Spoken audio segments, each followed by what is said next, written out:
Et bonjour, celui-ci est pour vous. Moi je fais des vidéos YouTube, vous connaissez YouTube? Vous connaissez pas YouTube? Oui, je connais YouTube. Ah, donc juste ce qu'on appelle un YouTuber. Alors je vais voir un peu les jeunes dans la rue, vous êtes jeunes? Donc c'est pour les prévenir que les jeunes, un jour ou l'autre, ils allaient mourir. Est-ce que vous le saviez vous? Vous savez pas qu'un jour ou l'autre, vous allez mourir? Oui, je sais. Ah, alors, qu'est-ce que vous croyez après la mort? C'est ça qui m'intéresse moi. Est-ce que pour vous ça s'arrête ou ça continue pour vous après la mort? Parce que ça on y va tous de toute manière, qu'on soit riche ou pauvre, on y va tous. Ouais, c'est... Alors qu'est-ce qui se passe pour vous après la mort? Vous allez où? Ah, je ne sais pas, hein, parce que je n'ai jamais dit. Eh oui, je sais. On aimerait savoir ce qu'il y a après, hein? Est-ce que vous croyez en Dieu? Je suis musulmane. Vous êtes musulmane, d'accord. Alors moi je sais qu'une musulmane, puis la planète entière, hein, pour moi sera jugée par rapport au bien ou au mal qu'ils auront commis ici sur Terre. En tant que musulmane, vous, comment est-ce que vous savez si vous faites du bien ou si vous faites du mal aux yeux de Dieu? Comment est-ce que vous le savez? Si, Alors comment est-ce que vous le savez? Dites-moi.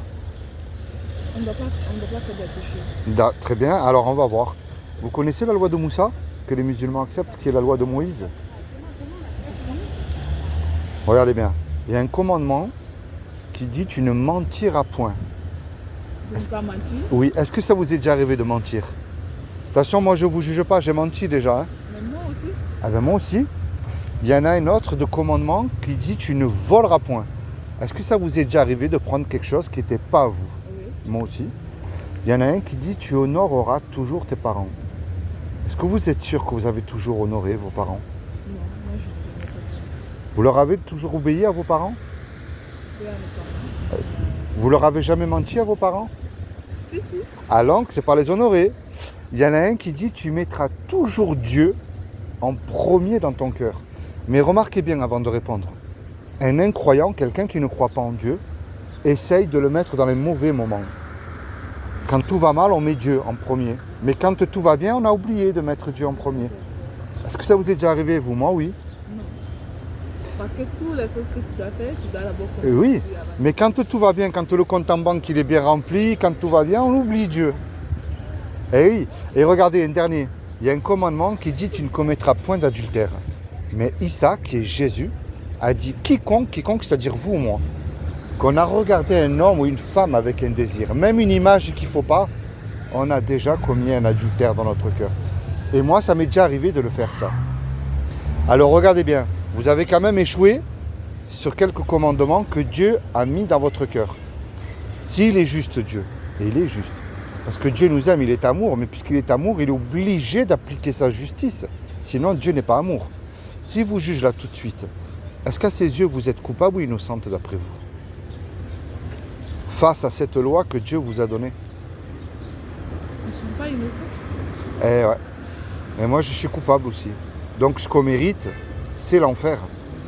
Vous comme moi, nous méritons l'enfer et la planète entière. Hein. Et ça, c'est la mauvaise nouvelle.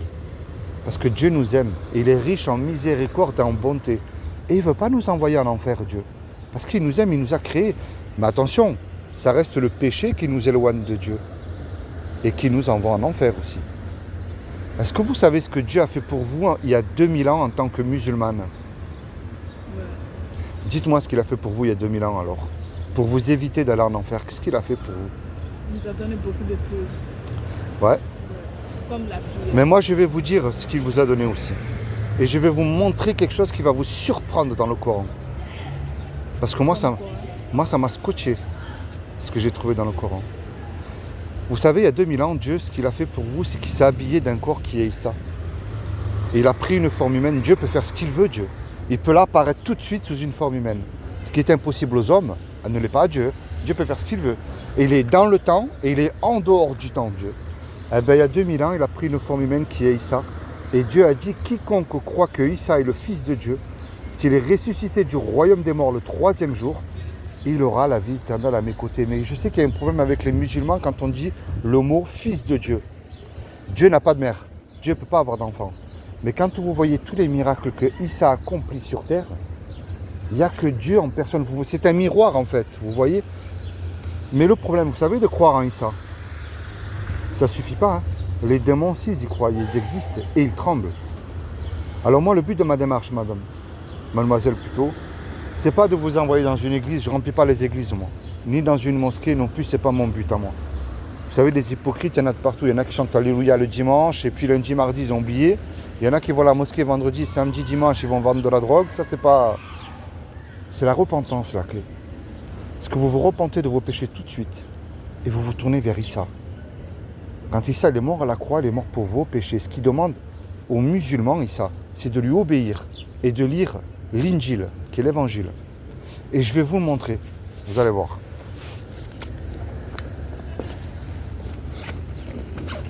Vous lisez le français ou l'arabe? Regardez bien. Et quand Jésus apporta l'épreuve, il dit, je suis venu à vous avec la sagesse. Là, c'est Jésus qui parle. Et pour vous expliquer certains de vos sujets de désaccord. Craignez Allah, craignez Dieu et obéissez-moi. Vous voyez? Un musulman, une musulmane doit obéir à Jésus. Et regardez ce que j'ai trouvé ensuite. Vous allez voir.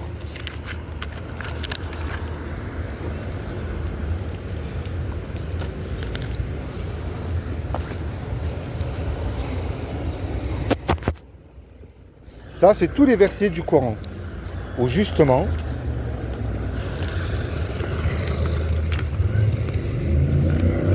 le Coran enseigne que le véritable musulman, je peux vous le montrer dans le Coran, mais c'est plus simple avec le papier. Le Coran enseigne que le véritable musulman doit suivre l'Injil. Et nous avons envoyé après eux Jésus, fils de Marie, pour confirmer, pas pour retirer, confirmer ce qu'il y avait dans la Torah avant lui. Et nous lui avons donné l'évangile où il y a guide et lumière. L'évangile est la direction de la lumière. Vous voyez le Coran? J'ai remarqué que dans le Coran, il y a un chemin qui mène au paradis. Mais dans le chemin qui mène au paradis, à l'entrée de ce paradis-là, c'est Jésus qui est là. Vous voyez? Le Coran enseigne que le véritable musulman doit obéir à Jésus. C'est ce que je vous ai lu tout à l'heure.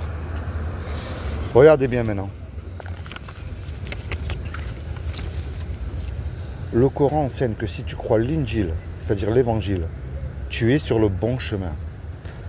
Ceux qui croient à ce qui t'a été descendu, révélé, et à ceux qui a été descendu avant toi, c'est-à-dire la Bible, et qui croient fermement à la vie future, ceux-là sont sur le bon chemin de leur Seigneur. Et ce sont eux qui réussissent dans cette vie et dans la vie future. Alors moi, ce que je vous encourage à faire, mademoiselle,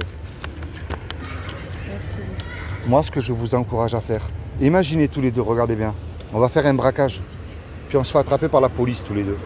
La police nous conduit au tribunal. Le juge nous dit à tous les deux, vous me donnez une caution d'1 million d'euros ou je vous envoie tous les deux en prison.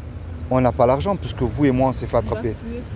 Eh oui, mais on ne peut pas revenir en arrière non plus. Effacer le mal qu'on a commis, c'est trop tard. Et on est perdu si on n'a pas l'argent. Et tout à coup, il arrive un homme qu'on ne connaît pas. Par amour pour nous, il décide de payer la caution, de donner l'argent. Le juge est satisfait. Il nous libère. Mais maintenant, cet homme qui a donné l'argent, il se présente en retour devant vous. Qu'est-ce que vous allez lui dire à cet homme-là qui a payé la caution? Merci, on n'a pas. Oui, mais vous allez lui dire merci. On va lui dire merci. Et s'il va vous demander un service, vous allez le faire, ce qui est normal aussi. Vous voyez cette image que je viens de vous donner là? C'est ce que Jésus a fait pour vous. Sur la croix, il y a 2000 ans.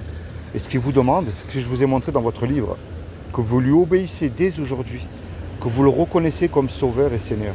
Désolé, mais je dois aller à l'école. Il n'y a pas de souci. Est-ce que vous avez une Bible?